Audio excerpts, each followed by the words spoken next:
Halo teman-teman semua, selamat datang kembali di serial video pembahasan soal tes psikologi. Buat teman-teman yang tahun ini akan mengikuti seleksi Akpol, Bintara dan juga Tamtama Polri. Pada video kali ini kita sudah masuk pada episode ke-7 di mana kita akan belajar tes minat EPPS dan juga pernyataan ya atau tidak.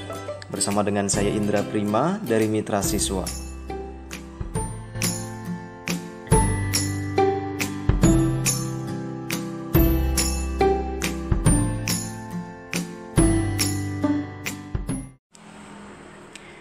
Info buat teman-teman semua yang belum sempat menonton video-video pada episode sebelumnya, saya sarankan untuk bisa menonton video sebelumnya karena pembahasan soal tes psikologi pada video kali ini akan membahas bagian tes kepribadian.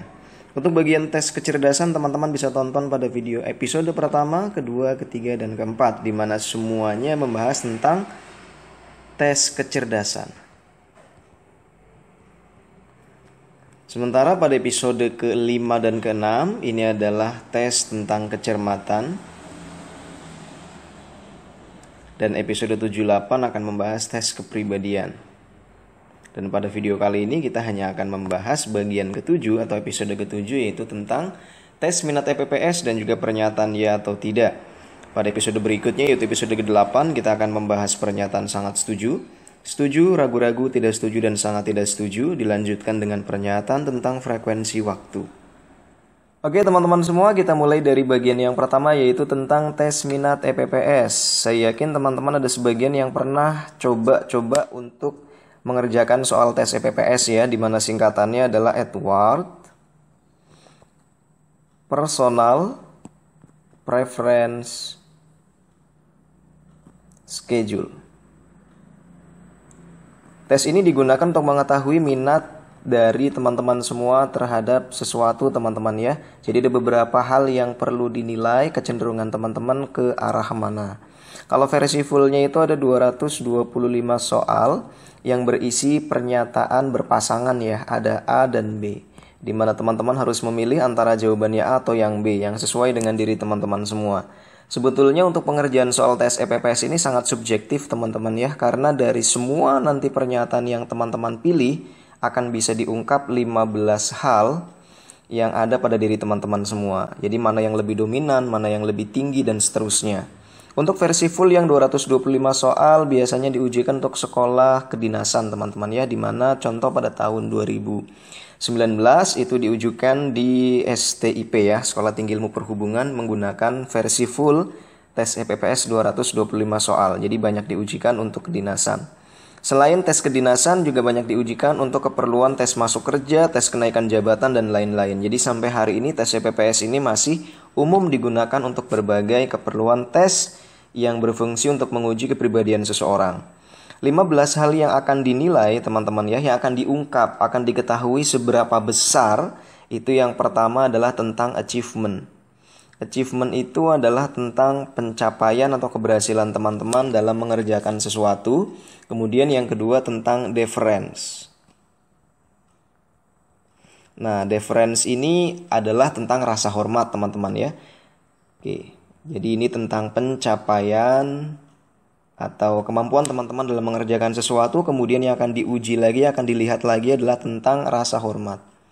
Jadi bagaimana teman-teman juga bisa mengerjakan sesuatu sesuai dengan apa yang diinginkan oleh orang lain karena teman-teman punya rasa hormat terhadap orang tersebut. Kemudian ada order ya. Order ini adalah tentang prosedural atau kemampuan teman-teman untuk bertindak secara teratur sesuai dengan rencana. Kemudian yang keempat tentang exhibition. Exhibition ini tentang bagaimana teman-teman ingin tampil atau ingin menjadi pusat perhatian. Kemudian yang kelima yang ingin dilihat lagi adalah tentang autonomi. Autonomi ini otonomi teman-teman ya, jadi tentang kemandirian teman-teman. Misalnya tidak tergantung dengan orang lain dan sebagainya gitu ya. Yang keenam tentang affiliation. Affiliation berarti kan afiliasi ya, berarti kemampuan teman-teman untuk bekerja sama dengan orang lain. Yang ketujuh adalah tentang interacception. Jadi tentang kepekaan teman-teman. Interacception. Tentang kepekaan teman-teman dalam memahami orang lain. Kemudian yang kedelapan yang akan diujikan juga adalah tentang succorens. Succorens ini adalah tentang menerima, kemampuan teman-teman melakukan penerimaan. Yang kedelapan yang diujikan adalah tentang dominance. 9 ya teman-teman ya. Nah, ini kemampuan teman-teman dalam mendominasi nih, dominance. Jadi mempengaruhi bisa ya, mempengaruhi orang lain, mempengaruhi kelompok begitu. 10 yang diujikan adalah tentang abasement. Abasement ini merupakan yang diuji adalah tentang apakah teman-teman mudah merasa takut, merasa rendah diri, atau merasa bersalah. Jadi merasa bersalah ya. Oke, kemudian 11 tentang nurturance. Nurturance ini adalah tentang bagaimana teman-teman punya sikap humanis ya, ikut merasakan apa yang orang lain rasakan dan tenggang rasa dan seterusnya gitu.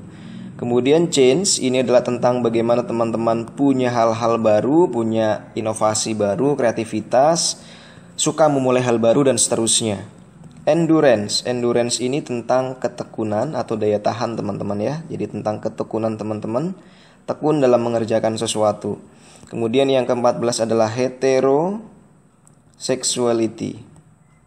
Nah, ini tentang kemampuan teman-teman dalam bergaul bersama dengan lawan jenis.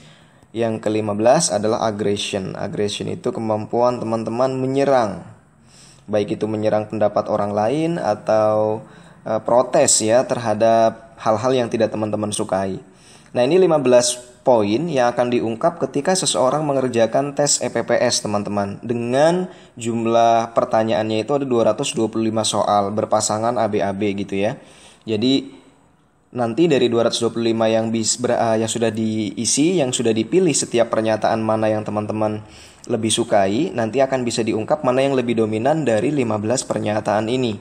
Misalnya lebih dominan pada bagian achievement-nya, pada bagian exhibition-nya, dan seterusnya. Jadi bisa dilihat di situ. Baik, untuk teman-teman yang tahun ini akan mengikuti seleksi persiapan tes Akpol, Bintara, dan juga Tamtama Polri, biasanya dari tahun ke tahun yang diujikan hanya 100 soal teman-teman ya. Nah, karena tes minat EPPS ini atau tes kepribadian sangat bersifat subjektif menurut teman-teman mana yang lebih bagus, mana yang memang sesuai dengan diri teman-teman semua. Namun saya akan berikan tips bahwa untuk mengerjakan soal tes EPPS terutama untuk tipe yang 100 soal, kita harus sesuai dengan apa yang diinginkan dari institusi atau dari lembaga yang kita ikuti seleksinya.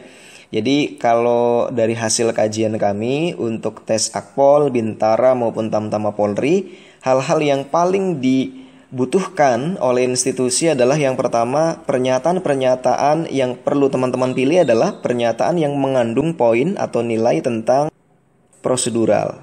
Jadi kalau ada pernyataan-pernyataan yang berisi tentang prosedural, taat aturan, teliti, rapi, nah itu teman-teman pilih. Kemudian yang kedua tentang humanisme.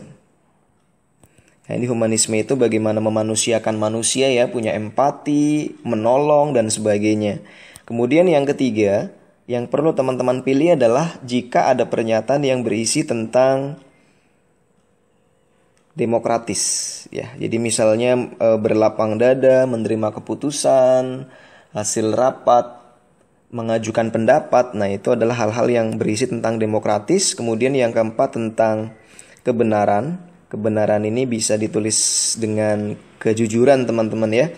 Jadi kalau ada pernyataan yang berisi tentang kebenaran, teman-teman pilih karena itu hal-hal yang dibutuhkan menurut hemat kami ya. Hal-hal atau poin-poin yang memang mendasar dibutuhkan oleh institusi Akpol, Bintara dan juga Tamtama Polri. Kemudian berikutnya selain kebenaran adalah tentang keadilan. Gitu teman-teman ya. Jadi kalau ngomongin tentang keadilan, teman-teman pilih. Dan yang terakhir tentang pelayanan sosial. Pelayanan sosial ini adalah bagaimana kemampuan teman-teman untuk melayani atau memberikan pelayanan yang bersifat sosial, misalnya panti asuhan, kemudian anak yatim dan seterusnya. Jadi 6 nilai inilah yang Menurut kami sarankan untuk teman-teman pilih pada saat mengerjakan soal PPS. Jadi kalau kalimatnya mengandung tentang prosedural, teman-teman pilih. Karena kalau teman-teman konsisten dengan 6 hal ini dari awal, teman-teman tahu mana yang harus dipilih, teman-teman akan konsisten dalam menjawab soal. Karena akan ada beberapa kalimat yang akan diulang di nomor yang berbeda. Jadi kalau jawaban teman-teman beda, ya nanti berarti tidak konsisten. Makanya dari awal perlu teman-teman cermati poin-poin ini. Jika dalam setiap pernyataannya ada 6 poin ini, teman-teman pilih. Gitu, dan biasanya nggak akan ada 2 pernyataan dalam satu nomor ya. Gitu. Misal A-nya prosedural, B-nya humanisme, biasanya jarang terjadi seperti itu. Jadi kalau ada poin-poin ini, sekali lagi teman-teman bisa pilih. Nanti lebih jelasnya pada saat kita masuk ke pembahasan soal. Baik teman-teman semua, kita masuk pada bagian contoh soal dan pembahasan untuk soal tes EPPS. Sebagaimana yang tadi sudah saya jelaskan, untuk tipe 100 soal tes EPPS, kami menyarankan agar teman-teman memilih pernyataan yang di dalamnya mengandung nilai yang pertama, saya ulangi lagi, tentang prosedural. Atau kita singkat dengan P aja teman-teman ya. Kemudian yang kedua tentang humanisme. Humanisme ini adalah tentang tenggang rasa dan seterusnya teman-teman ya, menolong orang lain dan lain-lain. Ini kita singkat H. Kemudian yang ketiga tadi demokratis, kita bisa tulis D aja biar simple. 4 kebenaran. Ini kebenaran kita tulis dengan K. Kemudian keadilan atau adil saja biar hurufnya beda ya. Yang keenam adalah tentang pelayanan sosial. Baik. Atau PS teman-teman ya singkatannya. Nah sekarang kita lihat contoh soal nomor 1. Saya suka bekerja tanpa tekanan dan deadline. Sepintas kalau kita lihat suka bekerja tanpa tekanan dan deadline, tidak ada 6 poin ini teman-teman ya. Tidak masuk ke prosedural, tidak masuk ke humanisme, demokratis, kebenaran, adil, dan pelayanan sosial. Tapi kalau kita lihat pernyataan yang B, saya ingin mengasuh anak yatim yang terlantar di jalan. Di dalamnya ada nilai tentang pelayanan sosial. Berarti otomatis yang perlu kita pilih, sebaiknya dipilih adalah yang B. Sekali lagi teman-teman ya, bukan berarti jawaban yang B adalah jawaban yang benar, karena kepribadian setiap orang bisa berbeda. Hanya saja kami menyarankan pilihlah poin-poin atau pilihlah hal-hal yang memang di dalamnya ada poin-poin yang dibutuhkan ini teman-teman. Agar jawaban teman-teman juga nanti konsisten sampai akhir soal. Kemudian soal nomor 2. Saya senang menjamu tamu yang datang ke rumah. Ini berarti kaitannya dengan memanusiakan orang lain, menghargai orang. Berarti ini humanisme. Sementara pernyataan yang kedua, saya berusaha mengerjakan tugas dengan semangat. Tidak ada 6 poin yang ada di sini tidak termasuk. Berarti ini yang kita pilih sebaiknya yang A. Kemudian 3. Saya suka tampil di depan panggung. Dari 6 poin pernyataan ini nggak ada teman-teman ya. Kita lihat yang B. Saya lebih memilih berkata jujur meskipun harus dibenci. Berarti ini berkata sesuatu yang benar meskipun harus dibenci konsekuensinya. Nah ini berarti tentang kebenaran. Nah jadi lama-lama teman-teman bisa ngerasa mana pernyataan yang memang mengandung salah satu dari 6 poin. Ada juga yang memang tidak ada. Saya menghargai pendapat orang lain ketika berdiskusi. Nomor 4 nih ya. Ini kan tentang demokratis. Kalau yang ini saya ingin menjadi orang yang bisa melakukan apa saja, tidak ada salah satu dari 6 poin itu. Yang kelima, saya ingin setiap pekerjaan diselesaikan dengan teliti dan rapi. Oh, ini prosedural teman-teman. Oke. Nah, sampai sini menurut saya teman-teman punya gambaran untuk mengerjakan soal-soal berikutnya. Oke. Saya akan pandu dulu teman-teman beberapa soal lagi. Saya senang mendapat pujian dari atasan, tidak ada poin. Saya menerima keputusan hasil rapat dengan lapang dada meskipun tidak setuju. Ini berarti perilaku demokratis. Saya memahami masalah pribadi yang sedang dihadapi. Ini tidak ada poin. Saya mendengarkan pendapat orang lain. Berarti ini udah jelas demokratis. Saya senang memiliki banyak sahabat. Oh, ini berarti humanis teman-teman. Saya lebih suka melanggar aturan agar pekerjaan tepat waktu. Apalagi ya, ini kalimat negatif nih, melanggar aturan. Ini berarti jangan kita pilih. Berarti ini yang kita pilih, yang ini. Saya senang diberi pujian oleh atasan. Tidak ada. Saya senang berbicara santun dengan orang yang lebih tua. Humanisme.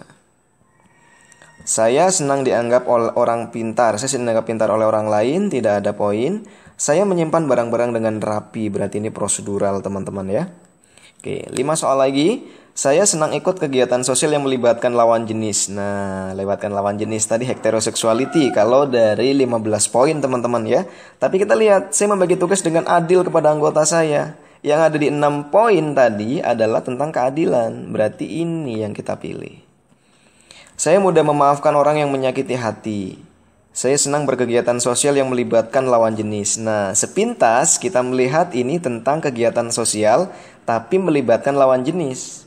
Artinya, penekanannya adalah pada lawan jenis. Kalau saya senang berkegiatan sosial saja, itu masuknya ke pelayanan sosial. Berhubung yang melibatkan lawan jenis, artinya ada keterangannya teman ya. Kalau nggak melibatkan lawan jenis gimana? Tetap senang nggak gitu? Jadi ini tidak perlu dipilih ya. Kalau yang 12, saya mudah memaafkan orang yang menyakiti hati, berarti ini tentang humanisme. Kemudian 13, saya membagi pekerjaan berdasarkan kemampuan staf, berarti ada nilai keadilan di sana. Kemudian 14, saya senang mengajarkan teman yang tidak mengerti sesuatu, berarti ini humanisme. Saya lebih sering mengintrospeksi diri, tidak ada salah satu dari 6 poin tadi. 15, saya senang berbagi cerita tentang pengalaman yang membahayakan, gak ada poin teman-teman. Saya membuat rencana sebelum mengerjakan tugas, berarti prosedural, berarti ini yang kita pilih. Oke teman-teman, itu 15 contoh soal bagaimana mengerjakan soal tes EPPS dengan memperhatikan poin mana yang lebih dibutuhkan. Sekarang kita masuk pada bagian yang kedua, yaitu pernyataan iya atau tidak teman-teman. Sekali lagi perlu saya tekankan bahwa untuk pengerjaan soal tes kepribadian sangat subjektif berdasarkan diri teman-teman. Tapi kami ingin berikan saran untuk menjawab pertanyaan ya atau tidak ini, lebih baik teman-teman pilih pernyataan yang bersifat positif atau pernyataan yang lebih positif, teman-teman pilih ya. Dan kalau pernyataannya negatif, teman-teman pilih tidak. Jadi kalau ini adalah garis bilangan 0, di sini negatif, di sini positif. Kalau pernyataan yang teman-teman baca menurut teman-teman bernilai positif, teman-teman perlu pilih ya. Dan kalau pernyataannya menurut teman-teman negatif, teman-teman bisa pilih tidak. Jadi kami sarankan seperti itu teman-teman ya. Baik, untuk soal nomor 1, saya tidak keberatan memberitahukan orang lain mengenai perasaan pribadi saya. Menurut hemat kami, untuk pernyataan yang pertama ini, tidak keberatan memberitahukan orang lain mengenai perasaan pribadi, ini tentang keterbukaan teman-teman ya, bersifat terbuka. Jadi menurut kami ini lebih positif sehingga perlu dipilih yang iya. Kemudian untuk yang kedua, saya suka mempengaruhi orang lain untuk berpikir seperti yang saya pikirkan. Jadi mempengaruhi orang lain untuk berpikir seperti apa yang kita mau teman-teman ya, mengarahkan orang untuk berpikir seperti kita. Nah kalau menurut kami pernyataan ini pernyataan yang negatif karena jatuhnya nanti seperti memaksakan cara berpikir orang untuk mengikuti apa yang kita inginkan. Jadi ini lebih baik pilih tidak. Kemudian yang ketiga, saya segera menyelesaikan jika sampai terjadi suatu argumentasi. Maksudnya di sini adalah diselesaikan ketika ada perbedaan pendapat. Berarti itu bagus ya, bernilai positif, maka kita pilih iya. Saya sering terganggu ketika melakukan sesuatu. Ini negatif. Kalau sering terganggu nanti nggak selesai-selesai, berarti pilih yang tidak.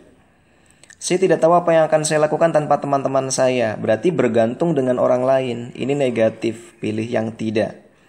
Saya lebih suka mendengarkan daripada berbicara. Nah, ini menurut kami ini positif teman-teman ya. Karena itu rahasia Tuhan memberikan 2 telinga dan 1 mulut untuk lebih banyak mendengar daripada berbicara. Sehingga yang paling bagus adalah iya. Saya sering melakukan sesuatu tanpa memberitahukan orang lain. Ya, setiap sesuatu yang kita lakukan kalau sering diberitahukan kepada orang lain berarti kita ingin mendapatkan perhatian orang teman-teman ya. Jadi sering melakukan sesuatu tanpa memberitahukan kepada orang lain menurut kami positif sehingga dipilihnya yang iya. Saya sudah puas dengan apa adanya saya. Kalau ini saya kira negatif teman-teman ya. Karena kalau sudah puas dengan apa adanya saya menghambat kemajuan seseorang. Berarti ini tidak. Saya suka memperkenalkan seseorang kepada orang lain. Ini menurut saya bagus teman-teman ya, positif. Kemudian yang 10, saya sulit mengambil keputusan jika hal itu mengganggu orang lain. Nah ini berarti nanti kurang punya pendirian dalam memutuskan sesuatu. Ini berarti negatif. Pilih yang tidak. Jadi itu teman-teman ya, kalau pernyataannya menurut teman-teman dirasa lebih positif pilih ya, kalau dirasa negatif pilih tidak. Gitu. Berikutnya untuk nomor 11. Setelah mengambil keputusan, saya suka mengubah pikiran saya. Ini negatif teman-teman ya. Berubah pikiran berarti pilih yang tidak. Ini yang ya, ini yang tidak. Senangnya mempunyai rahasia adalah bahwa kita dapat meneruskannya kepada orang lain. Rahasia untuk disimpan teman-teman ya, bukan untuk diteruskan. Berarti ini negatif. Saya tidak keberatan mengerjakan perintah orang lain jika perintah itu sesuai dengan kebutuhan saya. Ini bagus, positif ya. Iya. Saya suka menceritakan masalah-masalah saya kepada teman-teman saya. Nah, ini menceritakan masalah teman-teman ya. Kalau keterbukaan seperti nomor 1 tadi kan sifatnya netral. Tapi kalau menceritakan masalah menurut kami negatif teman-teman ya. Gitu. Jadi ini tidak. Untuk maju, orang tua yang kaya dan berpengaruh merupakan hal yang paling dominan. Ini juga negatif teman-teman ya. Untuk maju tidak hanya butuh kaya dan berpengaruh teman-teman ya. Tapi sejauh mana kemampuan dari teman-teman ingin maju, kreatif, kemudian punya daya juang, punya mimpi, rajin dan seterusnya. Hal-hal positif yang lebih bersifat personal teman-teman ya. Bukan dari orang tua gitu. Jadi ini negatif. Kemudian makanan sederhana pun sangat menarik bagi saya untuk dimakan. Nah, ini positif ya. Berarti kita orang yang bersyukur dengan makanan sederhana ya. Ini positif. Saya mau orang lain meminta izin sebelum meminjam barang-barang saya. Ini bagus juga, positif ya. Agar orang itu minta izin kalau mau pinjam barang-barang kita ya. 18. Tidak memutuskan sesuatu adalah keputusan. Tidak memutuskan sesuatu berarti ya tidak ambil keputusan teman-teman ya. Keputusan tidak ambil sesuatu. Ini negatif teman-teman karena tidak ada yang dihasilkan ya. Oke. Kemudian 19. Saya yakin kehidupan yang tak terduga ini mungkin terjadi sesuatu yang membahagiakan dan menyenangkan. Ini artinya memandang segala sesuatu yang tidak terduga sebagai sesuatu yang membahagiakan dan menyenangkan. Berarti berpikir positif. Nah, ini sebaiknya pilih ya. 20. Apabila saya bercerita, saya jarang merupakan hal yang mendetail dalam cerita itu. Bagus berarti teman-teman ya, detail berarti positif. Sehingga ceritanya bisa lebih utuh ya, tidak kurang. Pemahaman orang juga tidak kurang jadinya, bisa tuntas nggak gagal paham gitu. Baik, itu 20 contoh soal terkait dengan pernyataan ya atau tidak. Biasanya soal ini diujikan ada 100 soal teman-teman. Silakan bisa berlatih untuk tipe-tipe atau nomor-nomor soal berikutnya. Bagi teman-teman yang ingin mendapatkan soal latihan komplit pernyataan ya tidak, silakan teman-teman bisa mendapatkan e-book dari Mitra Siswa. Bagi teman-teman yang ingin berlatih dari e-book lengkap Mitra Siswa, silakan teman-teman bisa cek info pada bagian deskripsi video ini, di mana kami menyediakan file-file soal latihan untuk tes psikologi, baik kecerdasan, kecermatan maupun kepribadian, juga dengan tes akademiknya. Untuk tes EPPS kami sediakan yang 225 soal dan juga tes untuk yang 100 soal. Kami juga sudah sediakan pembahasan untuk tes 100 soalnya. Sudah ada juga pernyataan ya atau tidak teman-teman ya. Mudah-mudahan video ini bermanfaat buat teman-teman semua. Sampai berjumpa di episode ke-8 Mitra Siswa, Dare to Dream, Grab the Future. Kalau teman-teman merasa terbantu dengan video ini, silahkan bisa klik like, share, dan juga subscribe. Selamat menonton video Mitra Siswa lainnya.